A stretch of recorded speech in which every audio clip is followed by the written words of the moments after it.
We're joined this afternoon by track and field head coach Ray Putnam. Coach, we just want to do a little preseason interview here and discuss the new programs here, the new varsity teams here at St. Joseph's College, a track and field program, which is entering its first event tomorrow at Bowdoin College. Let's kind of talk about how things have been going in preseason and what you expect to see tomorrow up at Bowdoin. Well, we're seeing a lot of the things that we expect to see at this point. No matter what you did before you came into this season, cross-country, soccer, whatever the sport you were doing or training on your own during the off-season, running in indoors is very much different. The air is dry, it's difficult, the training is very hard, so even the young people who did cross-country are struggling in practice right now. The training is very hard, the dry air is very difficult to get used to, plus the runners are getting used to the tight turns. So we're seeing a lot of people struggling in practice, but they look good and they look strong. Well, certainly a unique sport here at St. Joe's in the first year that we've featured as a varsity sport, and it's very exciting for everyone involved. But talk about that uniqueness in that there are so many different types of events that these athletes need to train for, and you look at the roster and you see that there's, you know, some are listed as competing in four different types of events in a given year, or perhaps in a given track and field event. Just kind of talk about that uniqueness. Well, it's unique to St. Joe's, but it is the second most popular sport in the world. Very important to understand. Just in the United States, it doesn't have the popularity. Soccer being the most popular, track being the second most popular sport in the world, and the original sport. The uniqueness of the sport is that there's such a different array of things that you can do in the sport. You can be a big, strong guy, like an Eddie Donald who goes 270 pounds, just a wall of muscle. He's going to be throwing for us. And then you might have someone who is not as big, like a Doe Lecky who runs hurdles. And most of them are very flexible and able to do whatever event we need them to do in a given day. And so we have athletes that will run races that range thousands of meters difference from one race to the next. And you have some people who will be jumping, some people will be throwing. We have, for the first time in college history, yes, it's our first year as a team, but we've had club for a year, we have our first pole vaulter in Deanna Berry in college history. So that's very exciting. We're really growing. That's great. You know, you mentioned some names so far. What names should we expect to see near the top of some of the events excelling this winter? Well, we have our usual suspects, and Jack Lafrenia, Faisal Abdahallah, Amber Dostie. I think Doe Lecky is going to have a very good season, and I would really watch out for Eddie Donald. Very raw, very strong, but I think he can be an exceptional Division III athlete. Great. Now, how long have you guys been practicing for indoors? We have been practicing for 2 weeks now. Okay, kind of talk about how the practices work. I know here at St. Joe's we don't have the indoor track. Speak to how you run a practice without those facilities. I know you go over to a competing institution to practice indoors over there, but speak about how practices work. Well, we do have an indoor track. It's 180 meters, but it is as good as a lot of other colleges are using. So our facilities are actually a lot better than people would think. We're able to do a great deal of work with our indoor track up here in Alphons Center. We also have a campus with just rolling hills and just beautiful landscape. So we're able to utilize our campus for a lot of our outside training. Most of our distance runners do most of their work outside. And if you're a distance runner, you want to have a campus like this where you have the beauty, you're not going to be out there running bored and stuck on roads all the time like at most other campuses. Here you're actually running in places that you want to look at, that you're like, I want to go and run this way, just because you want to explore. So there's so many opening in places where you can go here. We also, every Monday, we do a hill workout. So we're off campus on this nice little hill where we do what we call the Mela workout on Mondays. We only need to be in a field house twice a week, because most of what we're doing is strength and conditioning. Because we have an exceptional weight facility downstairs in Alphons, we utilize that a lot. We also have a lot of open areas where we can do other type of workouts. So we're really not suffering right now for being able to get in decent workouts.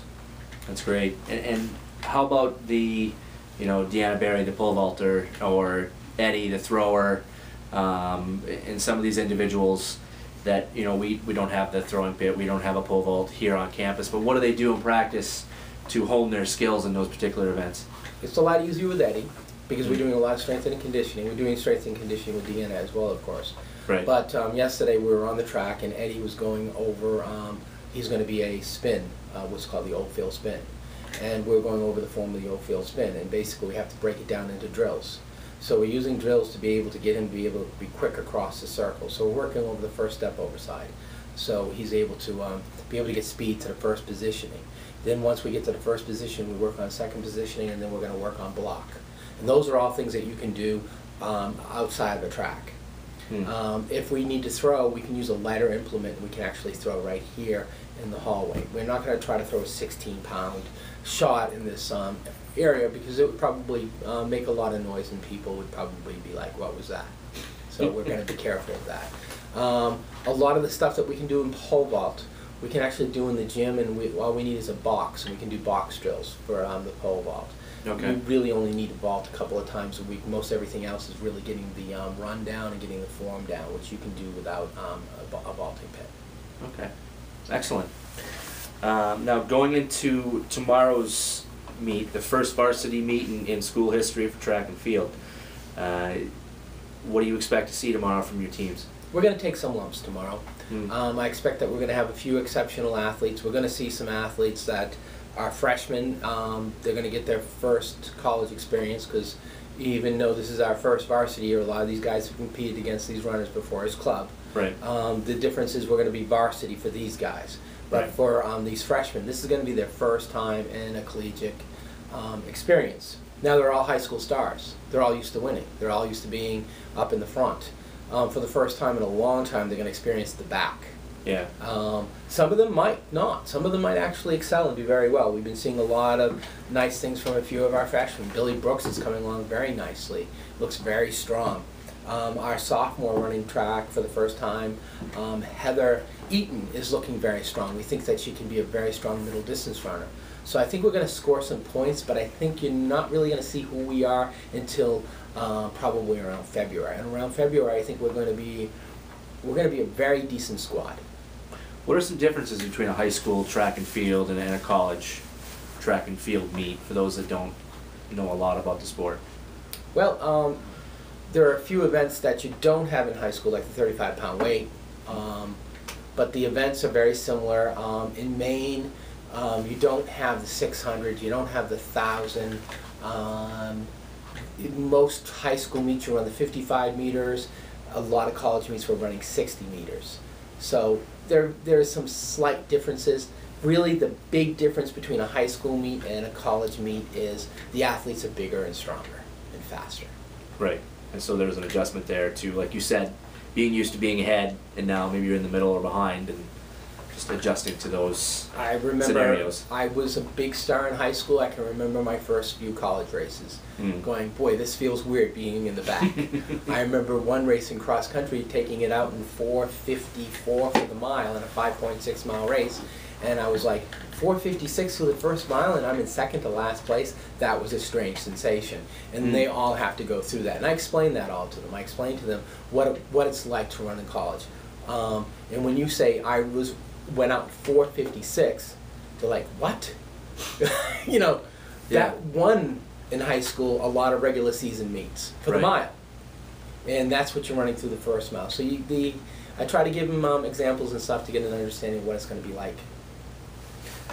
Now, of course, like we said, tomorrow is the Bowdoin Invitational, and then it's essentially a month off from in between competitions, but certainly not a month off for practices. Kind of unique in that, you know, it's a sport that runs in 2 semesters, and there's a break there. How do your athletes stay at the top of their performances over the holiday break here at St. Joe's? Well, that's really up to them. Yeah. Well, I wish I could go babysit them, but I can't.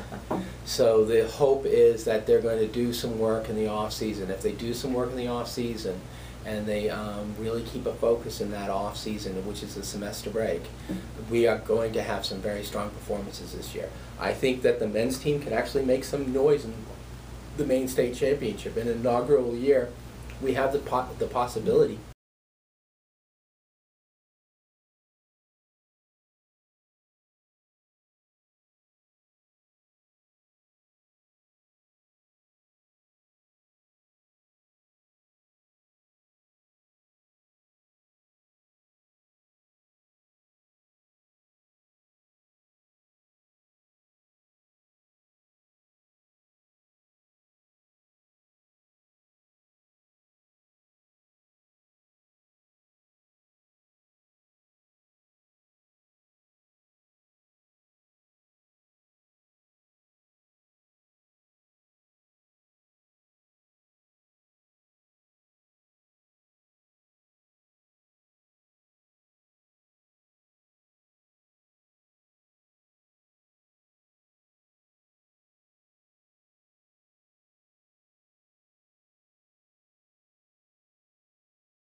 Really just getting our feet wet as a varsity team.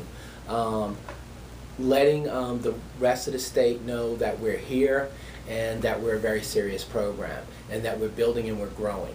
To be able to go into meets, especially regular season meets, be competitive, score some points, and to get some of our athletes to qualify for the next level.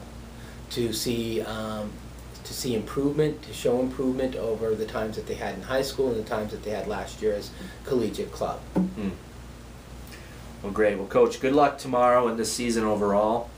Thanks so much for your time, and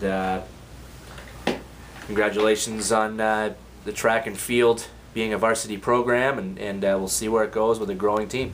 Thank you very much.